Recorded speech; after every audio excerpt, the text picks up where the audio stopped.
Mesdames, Messieurs, bonsoir et merci de nous retrouver dans votre émission Coup de projecteur. Ce soir, nous avons décidé de braquer nos projecteurs sur les assises ouvertes au palais Mohamed V par le président de la République, le président de la Transition, le 22 mars dernier. Des assises qui se voudraient être un centre de retrouvailles des fils de la Guinée pour se dire la vérité et enfin de tirer des conclusions en faveur du pardon de chacun de tous pour le bénéfice d'une nouvelle Guinée, une Guinée unie et prospère.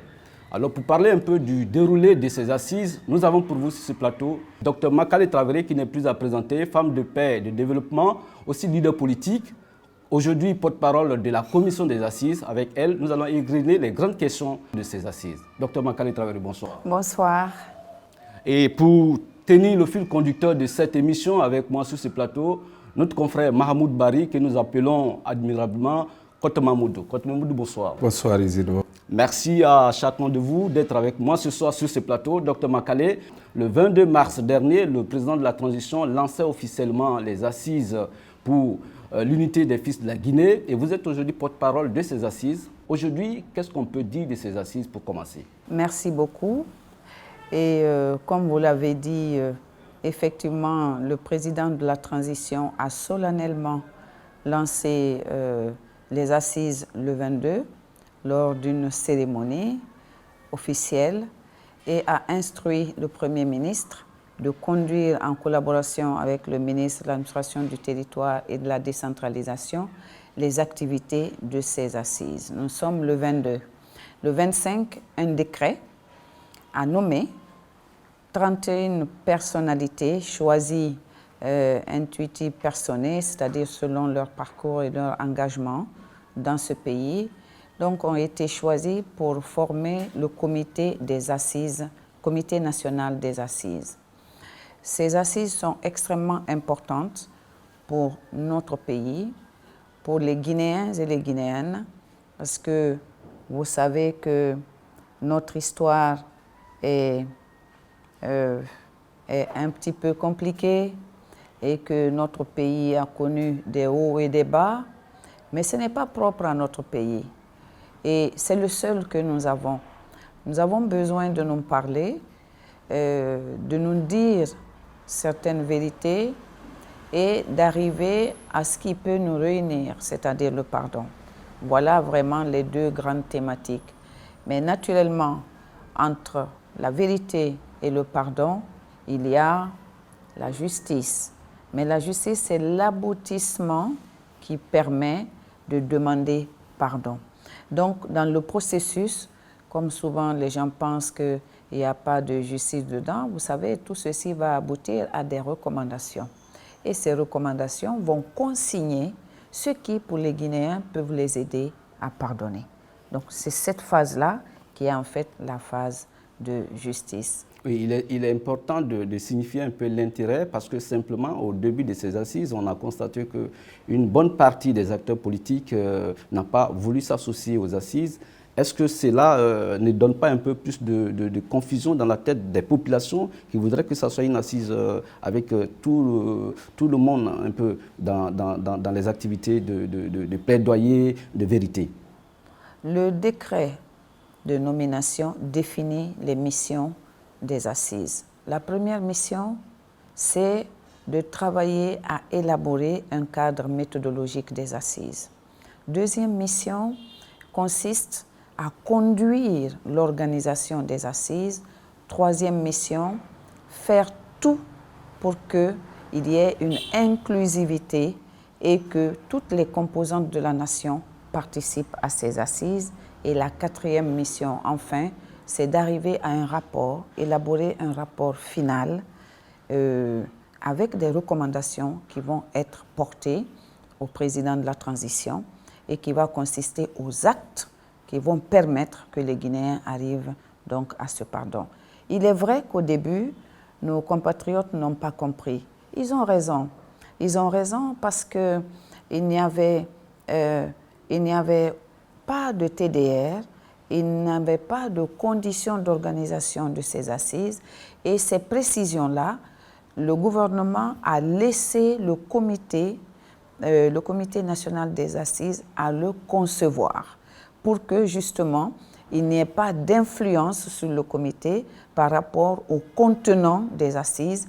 Et dès que nous avons été installés, c'est-à-dire 48 heures après le décret, nous avons commencé à travailler sur ce cadre méthodologique et en 3 jours, justement, nous avons sorti ce cadre méthodologique qui est extrêmement important. Nos compatriotes qui n'y ont pas cru, c'était à juste titre, parce qu'il est difficile de croire quelque chose dont on ne connaît ni les tenants ni les aboutissants.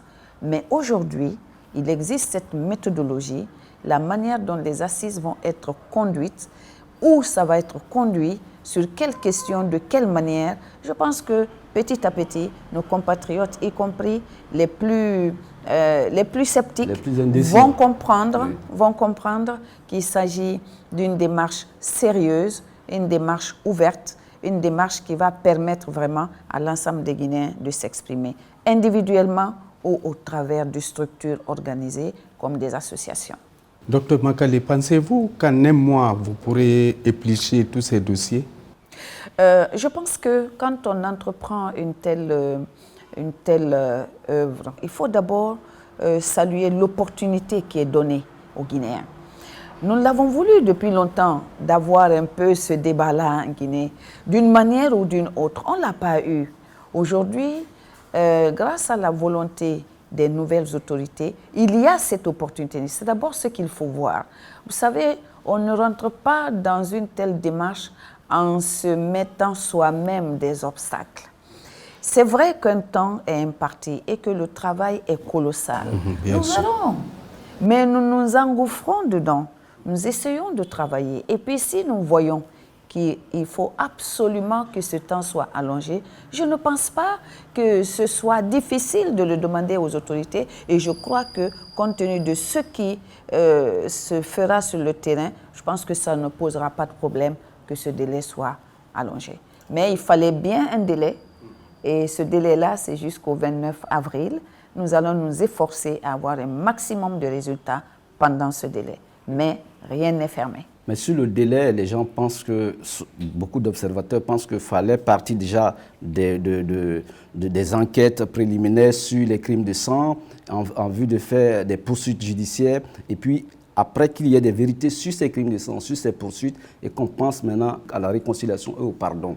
Alors, ne pensez-vous pas réellement, parce que je vais revenir sur la question des Mamadou, qu'il vous faut du temps, réellement du temps, pour baliser un peu le chemin, parce qu'il y a longtemps, la Guinée pense à cette opportunité?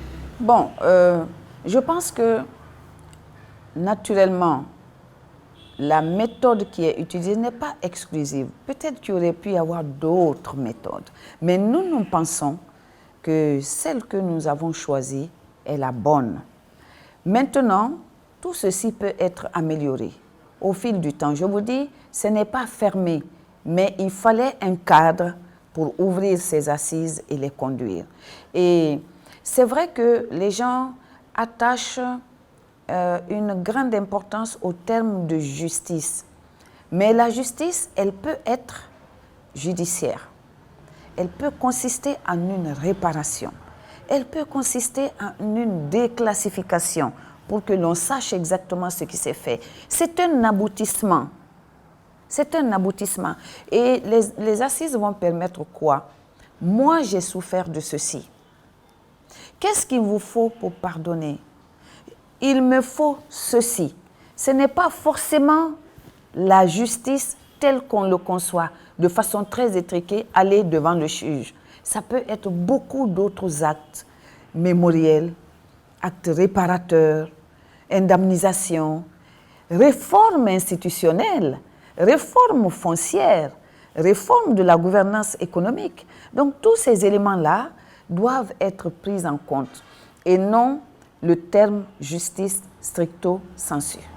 Docteur Makali, est-ce que l'appartenance des différents acteurs qui composent ce comité n'affecterait pas les résolutions qui déboucheront des assises? Bon, ce que j'ai observé jusqu'à maintenant, c'est vraiment que les individualités ont été bien choisies. Je pense que les personnes qui sont là ont vraiment conscience de leur rôle historique. Et les structures n'apparaissent pas du tout. Le débat est vraiment un débat terre à terre. Un débat, bien sûr, il y en a parce que nous sommes différents. Mais le débat est très objectif. Il est très objectif. On va parler des violences et des discriminations. Ces deux volets-là, il est vrai que l'État a joué un grand rôle dans tous ces processus de violence. Mais ce débat va nous permettre, comme cela arriverait au prétoire, de venir exposer ce que vous avez vécu ou ce dont vous avez été témoin. Jusqu'ici, on n'avait pas cette possibilité. C'est pour ça que je dis aux Guinéens que cette opportunité-là, il ne faut pas la rater. Et d'ailleurs, depuis que nous avons commencé à parler du cadre méthodologique, je vous assure que déjà, il y a une mobilisation pour venir présenter ce qu'on a vécu ou ce qu'on a vu ou ce qu'on a observé. Il n'y a pas que Conakry, j'espère, qui est concerné. Comment les acteurs de l'intérieur pourraient se retrouver pour vous dire ce qu'ils pensent de ces assises? Il va y avoir des comités communaux des assises. Nous sommes comité national des assises. Donc, ça va fonctionner sur la base de la décentralisation. Il y aura les comités communaux, il y aura les comités préfectoraux qui vont approcher les sous-préfectures. Et les équipes vont être composées, chaque équipe communale, préfectorale ou au niveau de nos missions diplomatiques va être composée de 11 personnes. Et les 11 personnes représentent vraiment la cartographie du milieu de notre microcosme social. C'est-à-dire vous aurez un représentant de l'administration, un représentant de la société civile, des jeunes, des femmes, les élus locaux, les communicateurs traditionnels, les religieux. Donc vous allez avoir un panel d'écoute. Ce sont des équipes qui vont arriver. Il y aura un président, un vice-président et 2 rapporteurs. Et les autres membres de l'équipe, ils vont écouter, ils vont prendre note. Les documents qui vont servir à ça sont déjà prêts et on a déjà commencé à communiquer avec les préfectures et les communes, justement pour l'identification de ces personnes. Et il y aura un arrêté qui va venir acter leur nomination avant que les travaux ne commencent. Et le début des travaux étant prévu le 11 avril, tout le déploiement sera fait d'ici là. C'est ce qui est prévu dans la méthodologie. Alors, suite à la méthodologie, qu'est-ce que la Commission est en train de faire concrètement pour faire ramener les indécis à la table? Parce que vous parlez de pardon, de vérité, de réconciliation. C'est difficile de parler de vérité et de réconciliation sans les autres.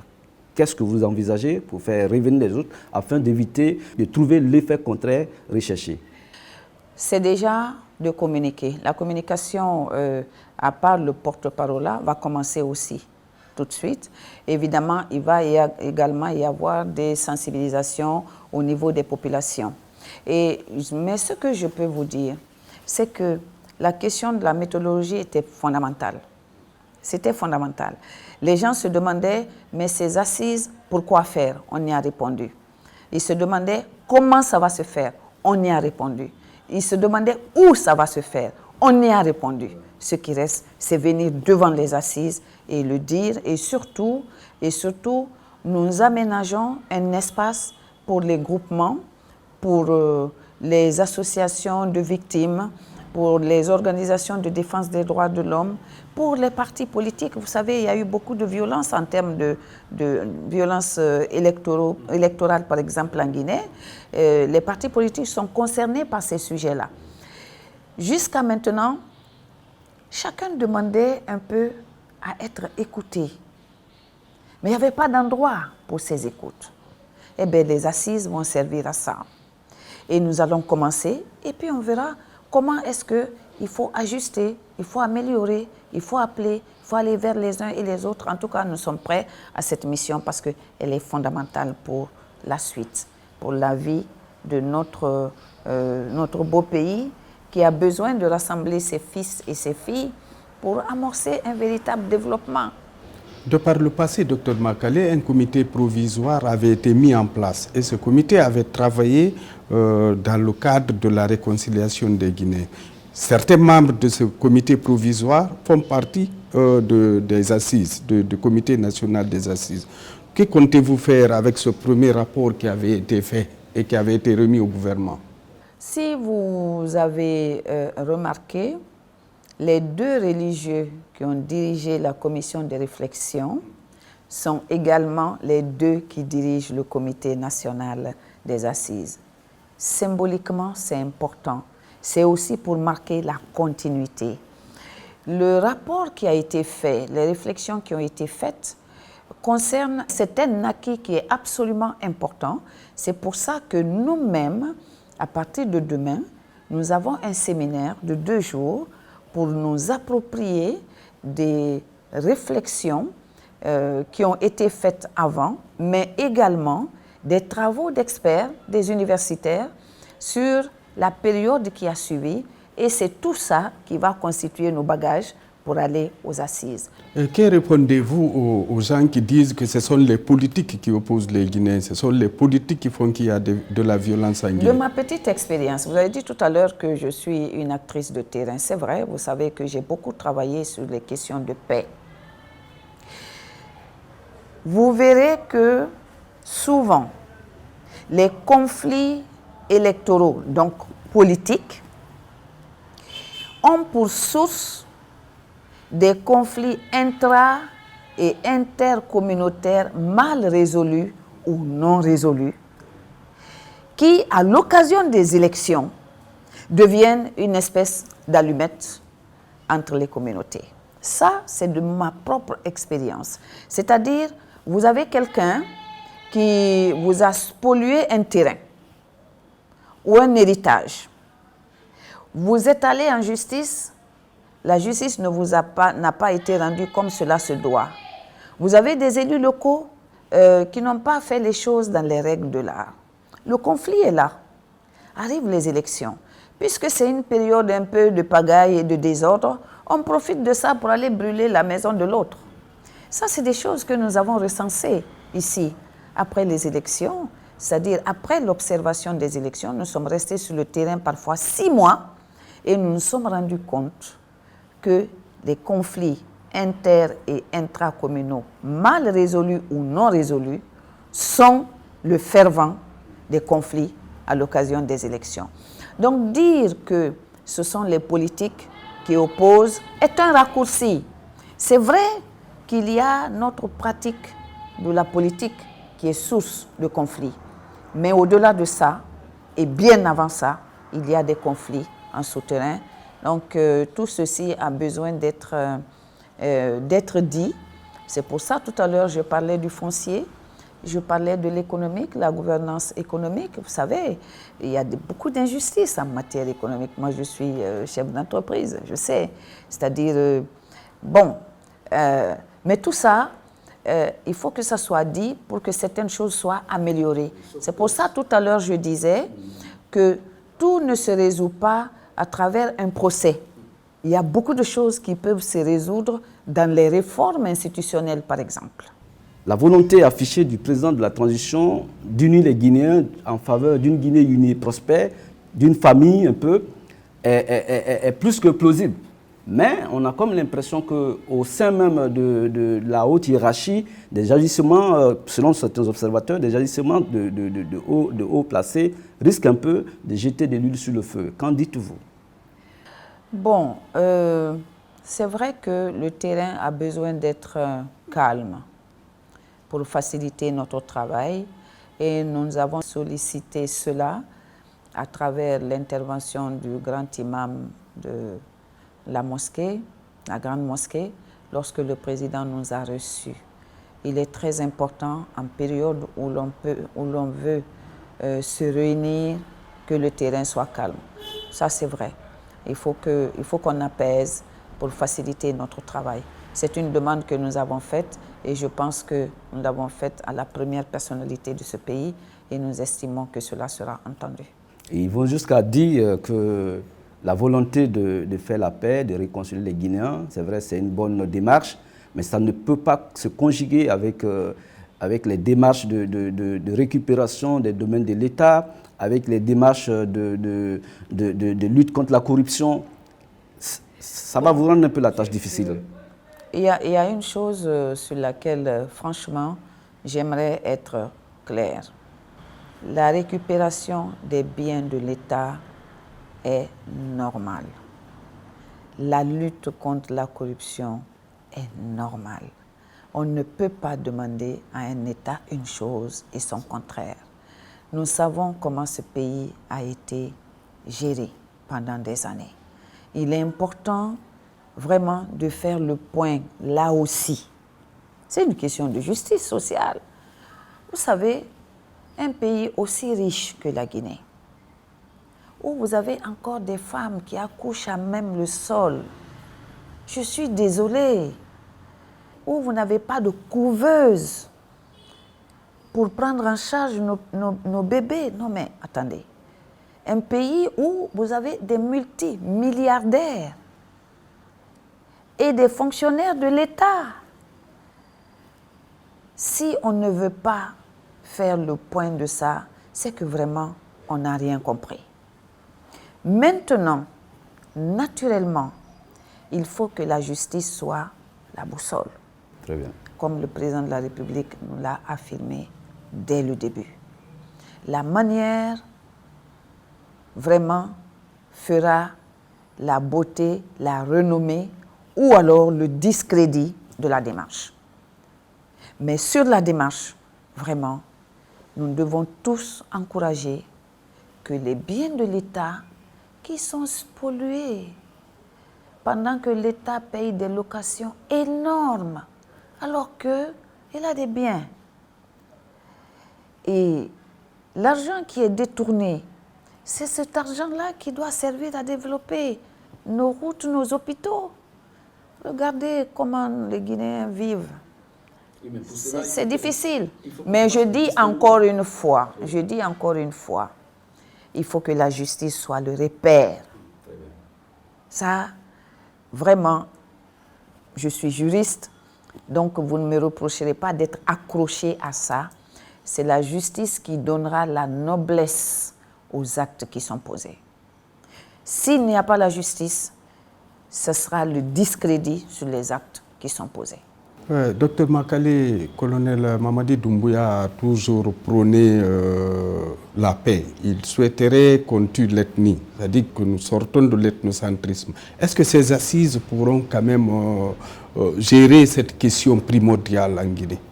Ce que le colonel appelle tuer l'ethnie, c'est en fait l'utilisation de l'ethnie au plan politique. Et ça, c'est une nécessité. C'est une nécessité. Nos communautés vivent ensemble. Mais dès qu'on fait comprendre à une communauté que son problème, c'est l'autre communauté, à travers les activités politiques, là, ça devient grave. Par contre, qu'est-ce que les assises peuvent faire par rapport à ça? Vous savez, quand on vous aide, il faut vous aider. Il faut que les Guinéens comprennent que jusque-là, on s'est crêpé les chiens. Ça n'a pas donné grand-chose. Il faut qu'on change de stratégie. Jusqu'à maintenant, on s'est haï, on s'est détesté, on s'est combattu, on s'est entretué. On a vu là où ça nous a menés. Mais quand vous prenez un chemin, vous voyez que ce chemin ne peut pas vous conduire à l'objectif que vous voulez atteindre. Changez de chemin. Changez de chemin. Et je pense qu'un des chemins, c'est justement ces assises, vérité et pardon. L'oubli est impossible, mais le pardon est possible. L'oubli, on peut nous le concéder. On n'est pas obligé d'oublier, mais on peut pardonner pour avancer. Parce que ou on avancera ensemble dans la bonne direction, ou on va stagner. Alors, loin de stagner, je pense que... est-ce que vous bénéficiez de l'expérience des pays environnants où il y a eu déjà des assises, ou bien est-ce qu'on a le contact, vous envisagez avoir des consultants nationaux et internationaux, comme la Côte d'Ivoire, comme le Libéria, comme l'Afrique du Sud, comme le Burundi? Vous savez que déjà, dans la mission de la première commission de réflexion, ils ont écumé le monde entier. Vraiment, ils ont vu toutes les expériences. Quand je prends mon cas, je suis membre du groupe de contact dans plusieurs pays, justement, pour la résolution des conflits. Je suis membre du groupe Femmes, Paix, Sécurité en Afrique de l'Ouest. Et puis, j'ai été membre du groupe national de contact. Et effectivement, on a écumé des pays. Le modèle ghanéen est très beau. C'est-à-dire, là-bas, vous avez un Conseil national de la paix qui est une institution. Une institution et qui est décentralisée jusqu'au niveau des villages. Donc, il y a des expériences comme ça que nous allons partager et plusieurs d'entre nous ont les mêmes expériences. Alors, Madame Makale, Dr Makale, pour finir, nous sommes pratiquement à la fin de cette émission. Votre appel à l'endroit de nos concitoyens, des populations, mais aussi des politiques pour faire de ces assises, des assises qui permettront à la Guinée de tourner définitivement la page sombre de ce pays et aller vers une nouvelle histoire, une histoire d'une Guinée unie et prospère. Je demanderai à nos compatriotes de s'approprier de ces assises. Elles sont faites pour elles. Les tables d'écoute ne seront là que pour écouter. Ils ne sont pas là pour juger. Ils ne sont pas là pour protester. Ils ne sont pas là pour riposter. Ils sont là juste pour écouter et noter tout ce qui va être dit et enregistré. Qu'ils viennent vers ces assises, qui ne sont pas loin, qui sont dans leur commune et dans leur préfecture.